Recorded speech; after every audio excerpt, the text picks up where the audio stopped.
There's been a lot on the TV about Dresden, the anniversary, the 70th anniversary of the bombing of that city, and I was rather surprised that the BBC would cover it at all, given that it was Germans who died, not Jews. We've had the 70th anniversary of the liberation of Auschwitz. That was in January, and this event has closely followed it. What's been happening in Germany today have been official commemorations. There's also been a large demonstration by anti-fascists. Well, God knows what the bombing of Dresden has got to do with anti-fascism, against any manifestation of German patriotism. Now, the tactics of the anti-fascists seem to be to goad and to insult and to deliberately provoke people into reacting against them. I saw it last year when they demonstrated in the city centre of Dresden with a banner that said "No tears for Krauts," which I thought was rather odd for a crowd of German protesters. That is assuming that there were German protesters in with the anti-fascists, because the numbers are made up by a lot of immigrants and Jews. I thought it was rather strange that Germans should be holding a banner like that. No tears for Krauts. Other placards I've had here, "We love Bomber Harris." Long live Bomber Harris, even though he's dead. It seems to be a tactic. It's not a positive tactic. It's aimed at deliberately provoking a response from German nationalists. I don't know what happened in regard to German nationalist demonstrations in Dresden tonight. There might be something at the weekend. We'll have to see. This year obviously falls on the anniversary of the end of World War II, the 70th anniversary.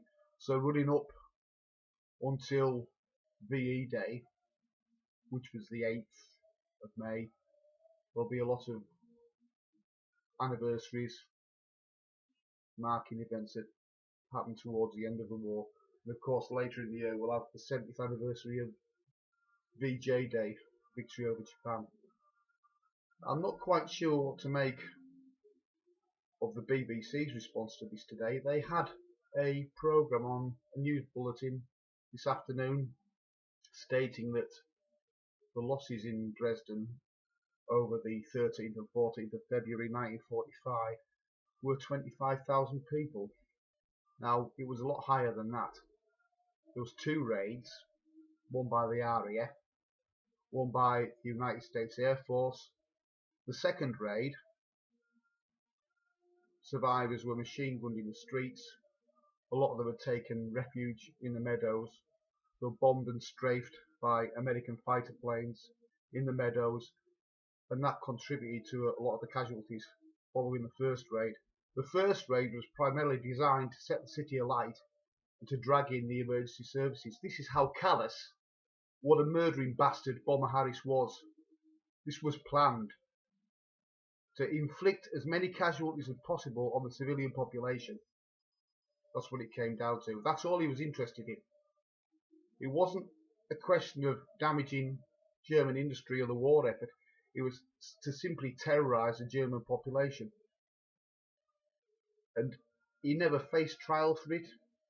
He was never castigated or publicly humiliated over it. He died quite a few years ago. He never saw a war crimes trial. He was never put in front of a judge and jury, and he was never sentenced to a period of imprisonment, unlike the German leaders were. When people who win the war write the laws, then there's something wrong. Law should be universal. It should govern everybody, even Allied war criminals. So that's the day over. I don't think we might see something in the papers tomorrow about it, but apart from that, there won't be a big tub thumping jamboree like it was about the Holocaust. We don't matter. We're just going. We're second-class citizens. When somebody hurts a certain group of people who we all know who they are, then you never hear the last of it. Anyway, just a short one again. Friday night, got the horse wrestle blaring out on YouTube on the TV. As you, well, you might hear it, you might not hear. Anyway, thanks very much. Good night.